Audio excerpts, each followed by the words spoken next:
Mais uma vez, boa noite, meus irmãos e irmãs.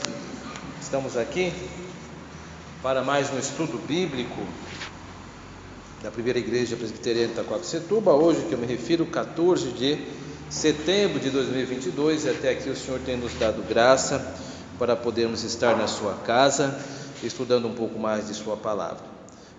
Hoje nós continuamos estudando o documento intitulado Carta Pastoral da Igreja Presbiteriana do Brasil sobre ética na política. Hoje é o nosso segundo estudo consecutivo.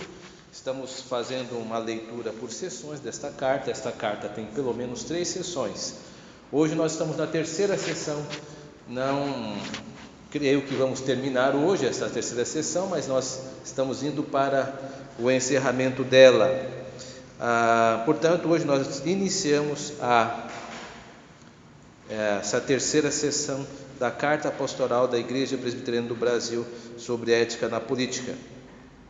As 2 outras sessões foram bastante densas no que toca a assuntos políticos, como ideologias, como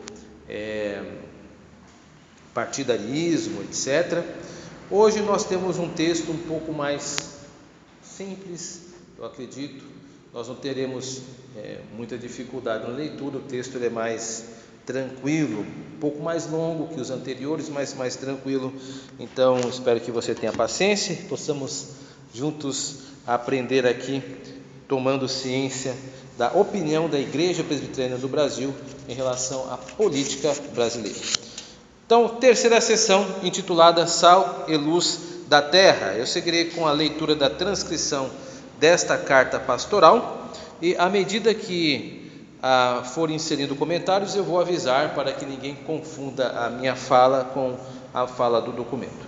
Então, o documento diz assim, no seu texto, no ponto 1, que tem como subtítulo Ética na política dos cidadãos em geral. Esse subtópico aqui, ele tem pelo menos 10 parágrafos, vamos caminhando com ele. Então, no primeiro parágrafo diz assim: a expressão ética na política normalmente lembra-nos aquele indivíduo, homem ou mulher, que desempenha em qualquer dos níveis da nossa República Federativa uma função a qual foi eleito. Ao mesmo tempo, a ideia de que religião e política não se misturam e nem se discutem, porque seriam estanques, tende a nos afastar da necessária reflexão sobre tal tema. De certa forma, há uma tendência ao comodismo, como opção ao envolvimento com a política. Diante de certa percepção compartilhada, às vezes, até de modo inconsciente, de que, se não cuidarmos também da política, alguém cuidará dela. Vamos então a um primeiro comentário, acesso agora ao texto, e vamos nos debruçar um pouco no que o documento falou até agora, nesse primeiro parágrafo, né? Bom, quando pensamos que uma pessoa é política, né, isso que o documento está comentando, naturalmente pensamos em alguém que exerce um cargo público eletivo. Esta é a ideia. Quando geralmente pensamos fulano é político ou política, pensamos que esta pessoa ou é uma vereadora, um vereador, ou um prefeito, coisa do gênero, né? Mas, embora isso não esteja errado, a política não se resume apenas a essa ideia, ou seja, uma pessoa política não é apenas alguém que está desenvolvendo um cargo eletivo, né, que foi eleito pela população local. Fazer política é algo que envolve a nossa participação por ação ou até por omissão. Este é o entendimento desse documento, né? Como vivemos em uma sociedade democrática, todos precisamos desenvolver uma noção de política. Note, por exemplo, que o sufrágio, isto é, a votação, é obrigatória até para imprimir na população de que todos estamos envolvidos com política. Então, o documento ele caminha com este tom de que não é útil para nós pensarmos na política apenas com cunho eletivo. Nós devemos pensar que agora podemos estar fazendo política nesse exato momento, porque nós estamos nos desenvolvendo desse tema, estamos nos debruçando. E nós não estamos nos debruçando apenas agora. Se você contar pelo menos este expediente dos estudos de quarta-feira, que está tratando sobre o tema político, nós já estamos aqui há 5 quartas-feiras. Se você pegar os horários de debate, porque nós primeiro temos aqui o texto lido, comentado, depois nós encerramos o áudio e começamos a debater esses assuntos. Se você pensar nisso, nós já temos aqui mais de 5 horas de debate político dentro da igreja, dentro desse documento da igreja. Por isso que nos é útil pensarmos na política não apenas por participarmos de um cargo, mas quando nós nos entendemos como cidadãos e cidadãs. Eu estou falando aqui, me dirigindo a cidadãos e a cidadãs, brasileiros e brasileiras, que têm trânsito no território nacional, que goza dos seus direitos de ir e vir, que pode votar. Vocês são cidadãos e cidadãs plenas dos seus direitos. Isto não é pouco, embora nós estejamos acostumados com essa ideia. Veja, o livro do profeta Jeremias ilustra bem esse conceito, né? O profeta, no período do rei Zedequias, precisava pregar sobre a necessidade de o povo submeter-se ao Império Babilônico. Eu acredito que todos se lembram de que nesse período a Babilônia governava aquela região a qual o reino de Judá estava inserido. Mesmo essa mensagem não sendo politicamente aceitável para o estadista do momento, né? Jeremias era considerado um traidor da nação, porque Jeremias pregava que o povo deveria submeter-se ao jugo da Babilônia. O fato é que, vez por outra, nosso papel cristão exigirá certos posicionamentos da nossa parte. E como Jeremias, não poderemos simplesmente nos furtar a isso. O que eu quero dizer com isso?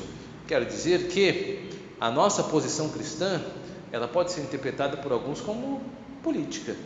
Vou dar um exemplo.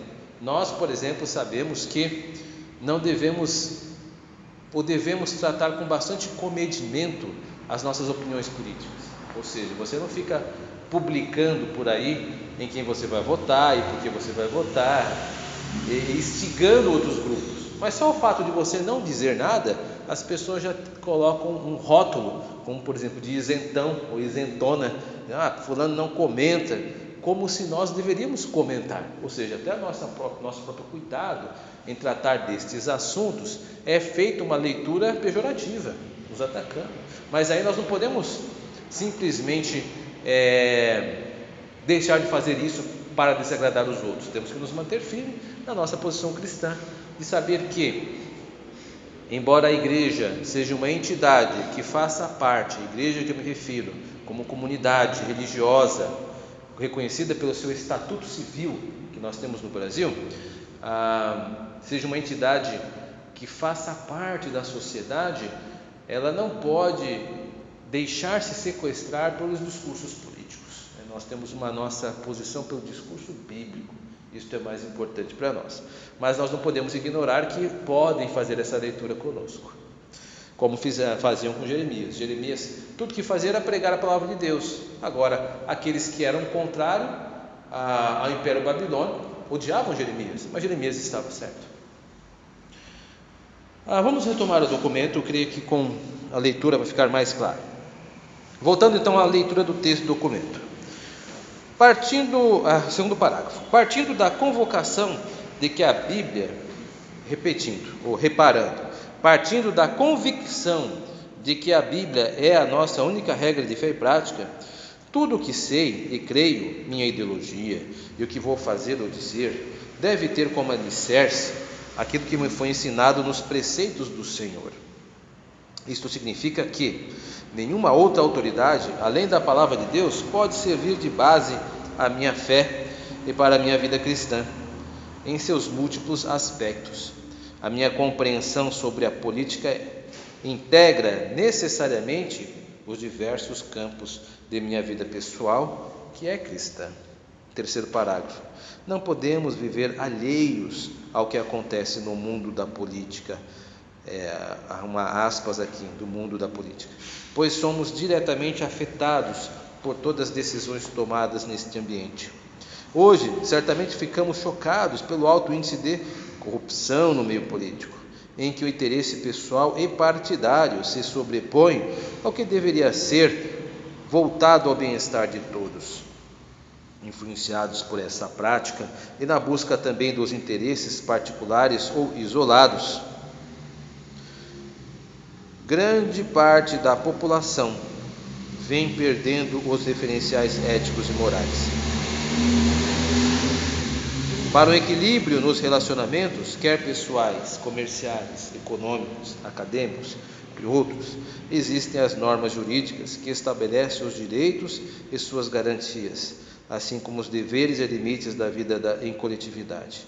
A lei, por isso, pode ser vista como o ato da autoridade soberana que regula, ordena, autoriza, inibe e até proíbe condutas. Vamos parar por aqui e vamos fazer alguns comentários. Bom, certamente os abusos políticos não são peculiaridade apenas de nosso povo e da nossa época. Me refiro à corrupção. A corrupção sempre existiu, não é de hoje. Na Bíblia também há descrição de episódios de corrupção, por exemplo, e busca por seus próprios interesses a despeito do povo. De corrupção nos lembramos certamente de Simão, o mágico convertido. Ao ver Pedro impondo as mãos, ofereceu dinheiro a ele para conseguir o dom de Deus. Disse Simão: concedei-me também a mim este poder. Isso está lá em Atos 8:19. O apóstolo Pedro respondeu para ele: o teu dinheiro seja contigo para perdição, pois julgaste adquirir por meio dele o dom de Deus. Está em Atos 8:20. O desejo de corromper é um pecado e não simplesmente uma prática social reprovável, né? Então, entendemos que a corrupção, ela sempre existiu no homem, né? E aqui, Simão o mágico é uma referência bíblica e também uma referência histórica. Não sei quantos sabem, mas a palavra simonia significa corrupção dentro do ambiente eclesiástico, dentro da igreja. É quando se pagam para ter favores dentro da igreja. Isso se chama simonia. Na época dos papas europeus, romanos, católicos, durante os séculos Idade Média, entre o 10 e o 14, era muito comum, historicamente se dizem, a prática dessa simonia. Pessoas davam dinheiro para conseguir cargos como bispo, cardeais, entre outras coisas. Isso é historicizado, né? Toda uma historiografia sobre isso. Então desenvolveu-se o termo simonia por causa desse texto de Simão, é dar dinheiro para conseguir favores eclesiásticos, né? Ou seja, há muito tempo a Bíblia trata sobre corrupção. Bom, para coibir que práticas como essa de corrupção desenvolvesse-se desordenadamente, Deus instituiu algumas maneiras para que a sociedade fosse preservada.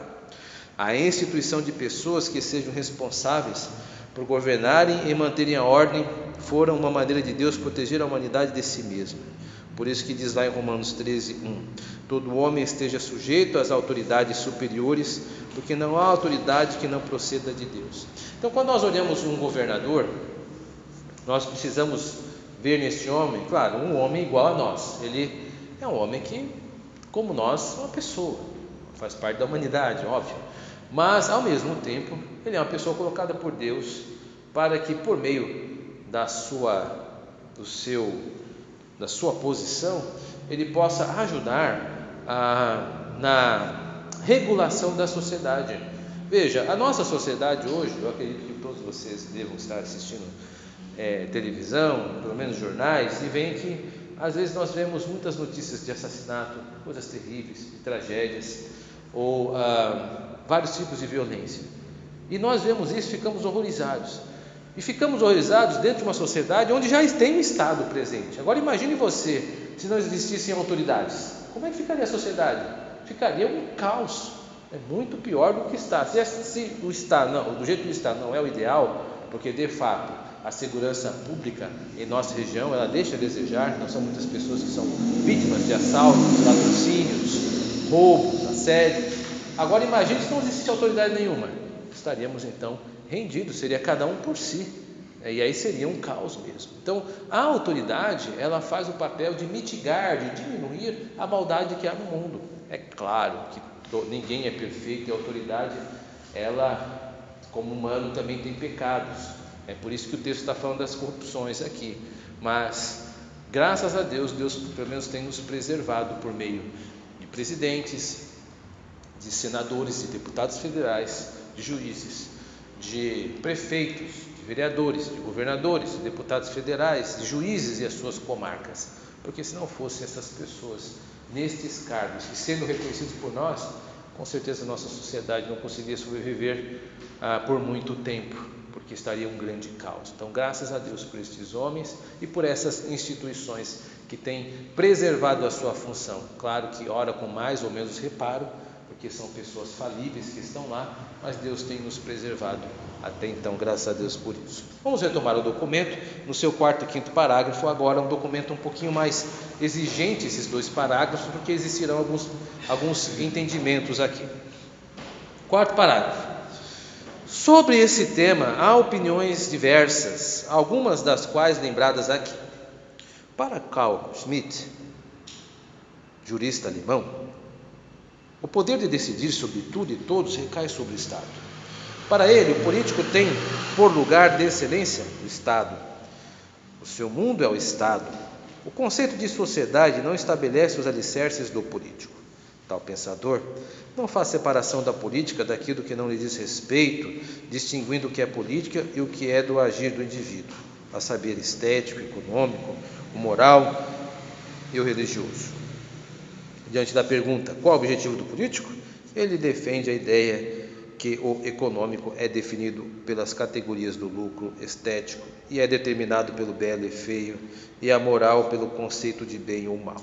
Tal critério cria um conceito limite, fazendo aflorar as divergências de estado de inimizade, o que torna visível o caráter peculiar das divergências e oposições políticas. Schmitt afirma que na guerra nos é possível obter uma visão clara do que não se observa no dia a dia a respeito do ambiente político. 5º parágrafo. O filósofo contemporâneo Zygmunt Bauman, creio que seja assim a sua pronúncia, por sua vez, identificou na atualidade um ambiente a que chamou de modernidade líquida, por comparação da fluidez dos líquidos e gases com a rigidez dos sólidos. A verificação é a de que os líquidos não oferecem dificuldade para alterarem ou sofrerem alteração de sua forma. É uma metáfora sobre a realidade sociopolítica dos dias atuais.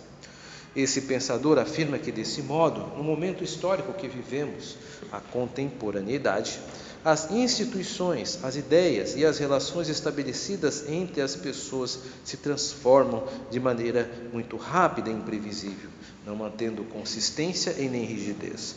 A cada dia surge uma visão nova, uma forma de pensar diferente sobre o mesmo assunto. Diante desse quadro de fragilização das instituições, seus valores e princípios, o que de duradouro pode ser estabelecido como ética, moral e política? Descumprir leis é uma característica da atualidade, abre aspas, desde que eu não prejudique alguém, não há problema em bular a norma, fecha aspas, dizem. Por consequência disso, o que se vê é uma geração humana sem referências firmes diante de um contexto com essas feições. Valeria a pena moral? Apenas ser moral? Valeria a pena ser moral? Que teria eu com o ser humano que está ao meu lado? Somos frequentemente confrontados por esses questionamentos. Vamos parar por aqui e vamos deixar um pouco do documento e ir para alguns comentários. Vejam, nosso texto citou 2 autores, o Carl Schmitt e o Zygmunt Bauman. Um é um jurista e o outro é um filósofo. O primeiro concentra-se em enfatizar o papel do Estado na organização das pessoas e na organização social. O segundo, Bauman, enfoca a sociedade quanto ao seu comportamento no passar do tempo.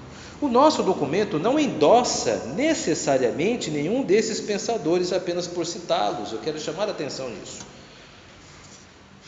Mas nosso documento apresenta que esses tipos de raciocínios complexos compartilham o mesmo tempo histórico nosso.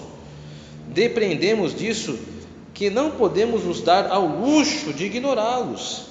É preciso estar informados sobre o que se passa em nossa geração. Vejam, meus irmãos e irmãs, eu não sei se vocês já ouviram estes nomes que foram citados. A ideia aqui é que são pensadores que estão influenciando a nossa sociedade, e que, embora você possa não conhecê-los, não deve ignorar a existência de textos riquíssimos como os deles, que circulam na nossa sociedade. O que eu quero dizer é que nós precisamos estar informados com o que está se discutindo no mundo. Nós estamos dentro do mundo. Nós não podemos simplesmente nos prender numa esfera, numa redoma, e não querer discutir a vida e achar que está tudo bem. O imposto de renda cobrou tantos porcentos da população brasileira. Eu tenho todo o direito como cidadão não concordar com isso. A Bíblia não diz que eu preciso aceitar tudo. A Bíblia diz que eu preciso respeitar a autoridade civil. E se eu estou vendo que a porcentagem do imposto de renda está, ao meu ver, sobretaxada, está sendo abusiva, eu tenho todo o direito como cidadão de buscar na sociedade civil os meus direitos legais e me manifestar dentro dos autos e mover uma ação contra o Estado. Isso não está errado, isso está dentro da nossa esfera de ação. Eu não preciso, como cristão, simplesmente dizer, eu concordo com isso. Eu posso discordar da maneira como o governador do Estado está administrando, por exemplo, a Secretaria de Esportes. Eu posso acreditar que porque estamos em temporada de chuva, deveria ser mais privilegiada a natação. Estou dando um exemplo. Não tem problema nenhum, eu posso discordar da maneira como a Secretaria de Esportes está tratando a natação. Eu simplesmente preciso agora me reportar à Secretaria, buscar suas razões, me fazer ouvir. O que eu quero dizer é que não tem problema nenhum nós discordarmos da nossa sociedade. Nós precisamos não apenas discordar, se for o caso, mas procurar meios para nos manifestar de acordo. Agora, o que não pode e não é prático apenas falar mal, usar maledicência, todo político, abre aspas, rouba, fecha aspas. Esta não é uma atitude cristã. É verdade? Você viu um político fazendo isso? Se você viu, sabe disso e não fez nada, você é omisso e está compactuando com ele. Mas eu não vi. Então você está maledicendo. Isso é pecado. Então, você não tem direito de acusar alguém sem provas. Não faz sentido. Então não fale que todo político faz isso. Isso é uma generalização injusta com qualquer tipo de classe, não necessariamente político. É a mesma coisa dizer que todos os dentistas são sádicos só porque você foi numa sessão e um determinado dentista usou um procedimento que trouxe dor demais. Você não pode dizer, todos os dentistas são sádicos, ou pessoas que gostam de imprimir dor. Isso não é justo, não é correto com a classe dos dentistas, da mesma maneira que não é correto com a classe dos políticos. Quem ilustra bem esse comportamento de necessidade de conhecer as coisas é o apóstolo Paulo. Mesmo sendo versado em teologia, Paulo é um apóstolo, não dispensava estar bem informado sobre o seu tempo. Sabia quem eram os epicureus e os estoicos, são duas correntes filosóficas, está lá em Atos, no capítulo 17 e 18. E mesmo quando estava próximo de seu fim, pedia que Timóteo lhe trouxesse livros para ler. Isso está lá em 2 Timóteo, capítulo 4, 13. Portanto, precisamos estar bem informados sobre o nosso tempo. Ou seja, precisamos aumentar o nosso conhecimento para tratar dos assuntos da vida. É o que Paulo fazia. Paulo simplesmente não sentou na prisão e disse, eu vou morrer daqui a alguns dias ou algum tempo, então simplesmente eu vou ficar orando aqui. Não, me tragam os livros, deixe-me aprender um pouco mais. Ou seja, o conhecimento nunca deixava de fazer parte da vida de Paulo. Vamos retomar o documento. Sexto parágrafo.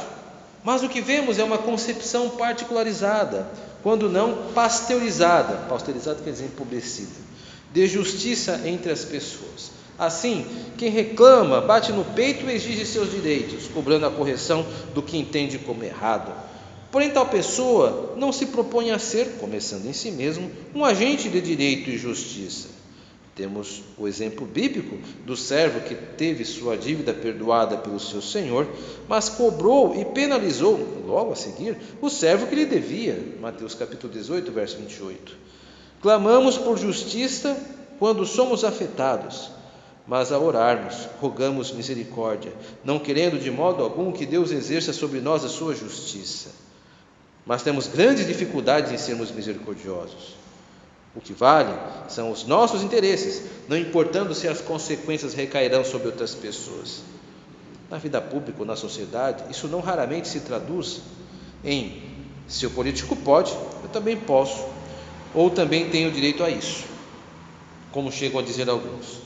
Outra deveria ser a postura: tendo bandeiras e valores benignos como nortes, devem ser empenhados esforços pelo que é certo, digno, moral e justo, num tempo em que muitos optam pelo ilícito, indo por caminhos tidos por mais fáceis, benéficos e mais apoiados na sociedade, na mídia e até, não raramente, com respaldo em agentes políticos. 7º parágrafo.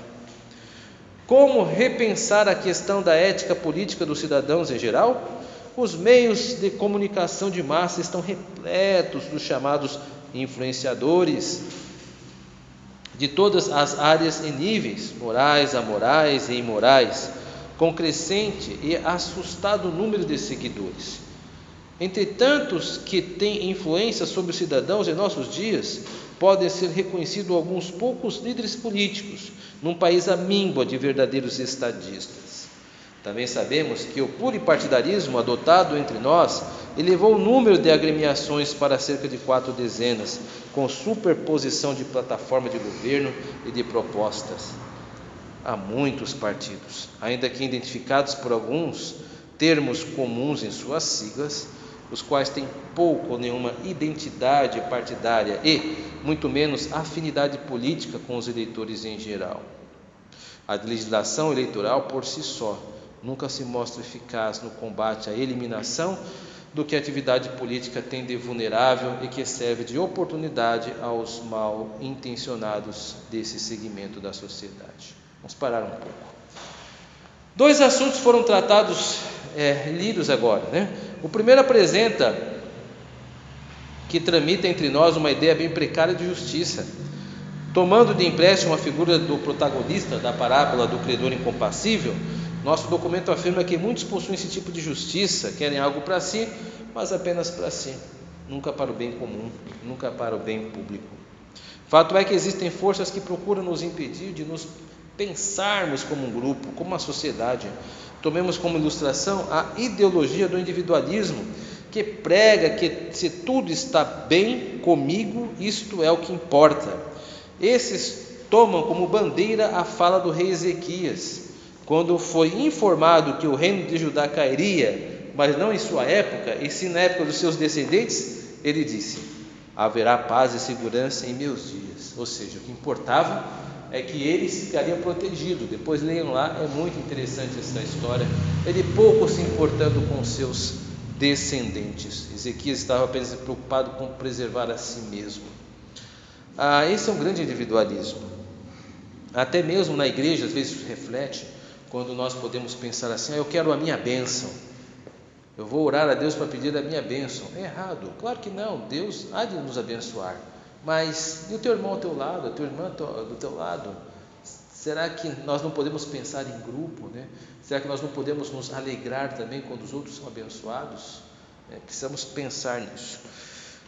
Devemos então, em contrapartida, estarmos imbuídos de sentimentos mais solidários, como os de José, que avaliou suas dores como algo bem menor do que o bem que todos alcançaram por meio de seus sofrimentos. Vós, na verdade, intentastes o mal contra mim, porém Deus o tornou em bem para fazer como vedes agora, que se conserve muita gente com vida. Gênesis 50, verso 20, ou seja, José se consolou de suas dores, tendo prazer no livramento que muitos receberam por causa das suas dores. O segundo assunto trata de 2 temas. Um é a presença de uma liderança emergente das redes sociais. Vivemos em um mundo extremamente conectado e tecnológico.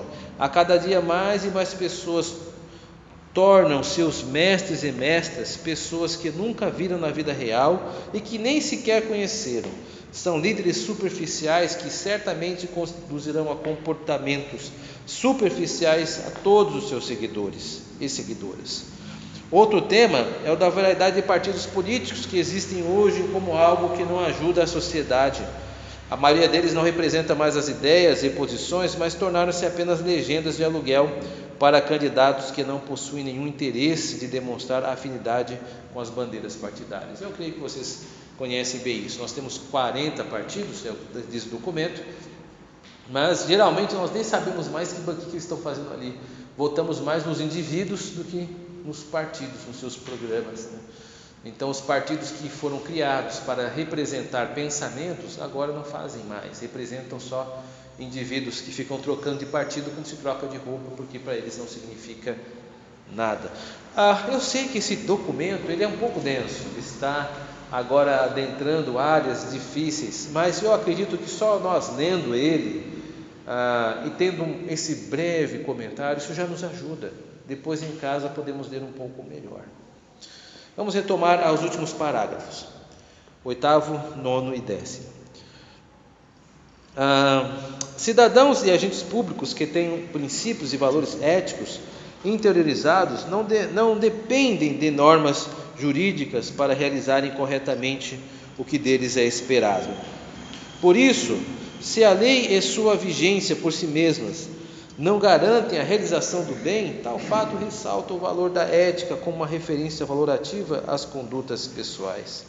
Cremos neste aspecto que a lei do Senhor, por ser perfeita, Salmo 19:7, e capaz de restaurar a alma, dando sabedoria aos simples, pode bem servir de guia eficaz àqueles investidos nos cargos de gestão política e governança pública. Vale lembrar neste ponto que nenhum governante tem imunidade contra a lei do Senhor.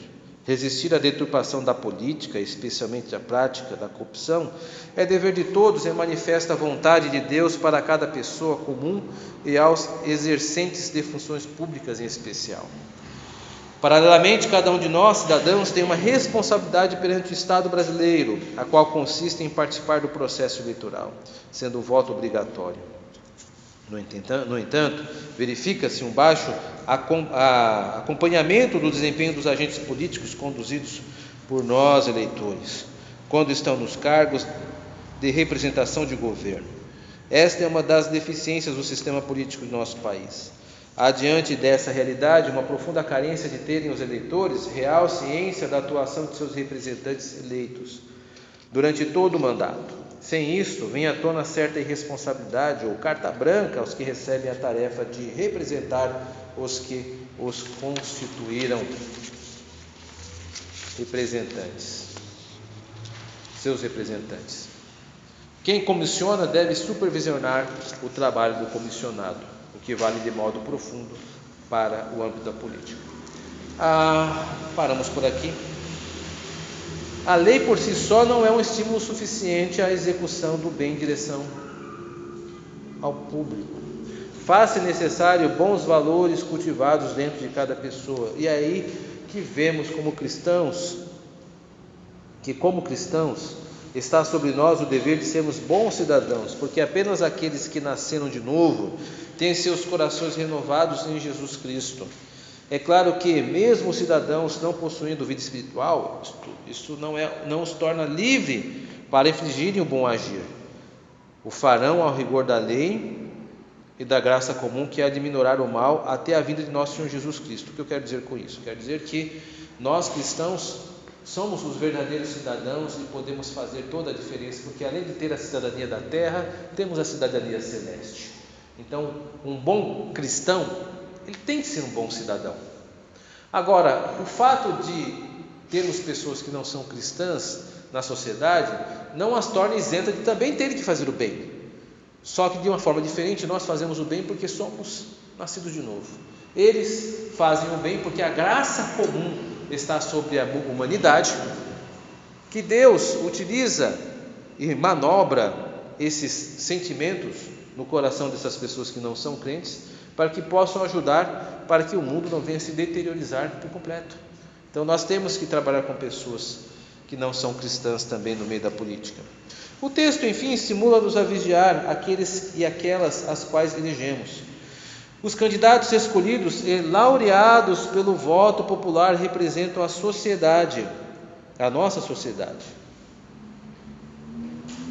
a qual devem servir. Apenas o votar consciente irá nos ajudar a acompanhar os candidatos que foram eleitos. Não se pode votar em alguém e ignorar o que faz em seu mandato. O mandato de presidente, governador, senador, deputado federal são mandatos que pertencem ao povo. O povo que escolhe quem deve ocupar essas vagas. Deus nos ajude para que escolhamos da melhor maneira possível e que possamos supervisionar suas ações, porque afinal de contas elas precisam representar o desejo do povo. E aqui que está uma pergunta que precisa ser feita. Nós teremos agora a oportunidade de votar em senadores e deputados, por exemplo. Você se lembra quem você votou na última eleição? Você guardou o nome? Não precisa responder, não. É só uma pergunta retórica. Pense nisso, né? Porque se nós não lembramos, é porque nós não acompanhamos a participação desse político no Congresso Nacional, se for um senador, não participamos das suas ações dentro do seu papel como deputado, não observamos como eles fizeram as coisas. E ao fazermos isso, nós acabamos dando a eles carta branca para fazer o que eles quisessem. Então nós nos tornamos responsáveis por aqueles que nós elegemos. Pensar nisso é estarmos mais conscientes. Vamos para as considerações finais. Bom, exercemos nossa cidadania e ao fazer isso, precisamos cobrar-nos de nós mesmos envolvimentos. Precisamos estar atentos às ideias e conceitos que circulam na nossa sociedade. Ignorar não é uma opção. Nós não podemos seguir a filosofia do avestruz, né? Colocar a cabeça no buraco e torcer para que tudo dê certo por fora da terra. Não, precisamos estar atentos.